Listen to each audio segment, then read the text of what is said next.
Welcome to another edition of Boom and Bust. I'm your host, Tony Clement.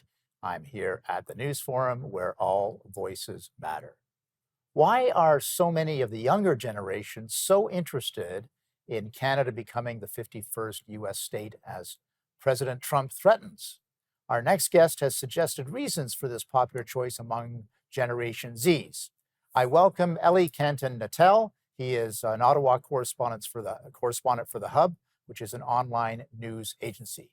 Welcome to Boom and Bust, Élie. Great to be with you, Tony.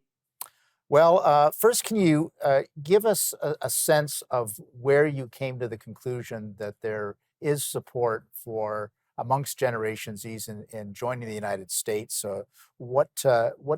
Break this down for us?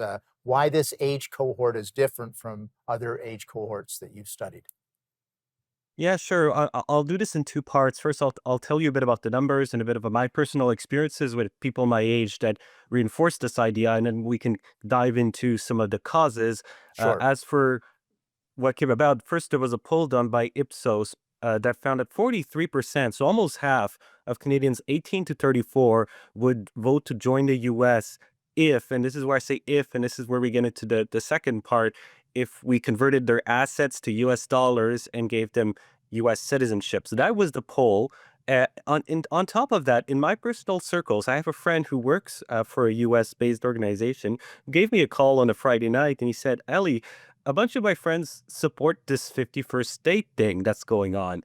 A few weeks later, I was at a dinner after I published a piece with some older baby boomers, professional engineers, and one of them had just given a lecture at Queen's, and I was telling her a bit about my story, and she said, "Well, yeah, a bunch of the engineers in the class I taught all told me they wanted to go to the U.S." So it is quite common, and as I said earlier, the main reason, and I put it in the piece for the Hub as it's the economy, stupid, because the main reason, Tony, is the economy, and in the piece, and I'm sure we can elaborate on this.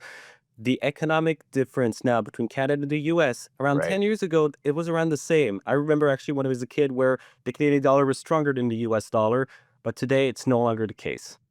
Yes. This is a perfect time just to delve into that a little bit because obviously the economic terms of the social contract, let's call it that, with younger people is fraying, well, even more than fraying at the edges right now in Canada. So tell us what you're hearing back about their experiences with housing, cost of living, some of the other issues that this generation is facing.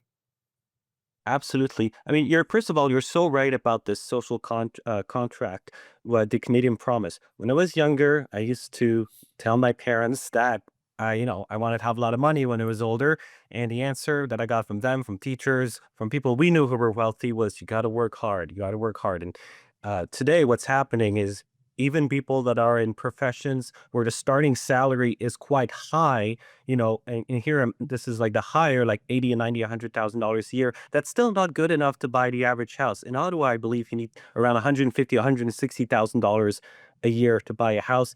In Vancouver, it's over $200,000. So this very basic promise of if you work hard, you'd be able to afford a house, kids, a car is not really holding up today. And I'll just give you a couple statistics on Yes, this. please. The Yeah. average house today in Canada costs over $700,000 per year. In Toronto, it's over 1 million, and in Vancouver, that's over 1.2 million. In Vancouver, if you want a single family home, you're looking at over $2 million. So that's a down payment of over $400,000 to put for a home. So when you look at all these figures, the social contract is broken. The wages are much lower in alt Canadian province than in all 50 states. So Alberta used to be one of the wealthiest places in all of North America, but today workers in Alberta earn less than workers in Mississippi, one of the poorest US state. Right. So when you put all of that together, young people are just very, very frustrated. And when they hear 51st state, they look at, well, maybe this is a way out of this economic nightmare. Yeah, no, that's a really good point. You've got me hearkening back to when I bought my first home in Toronto, and I think my down payment was 1/10 of what you just mentioned. So it just shows you what's happened over the space of a generation or two. Our guest is Élie Cantin-Nantel. He is correspondent for The Hub, online news agency and opinion site. We'll be back after these messages with some more questions and conversation. Please stay with us.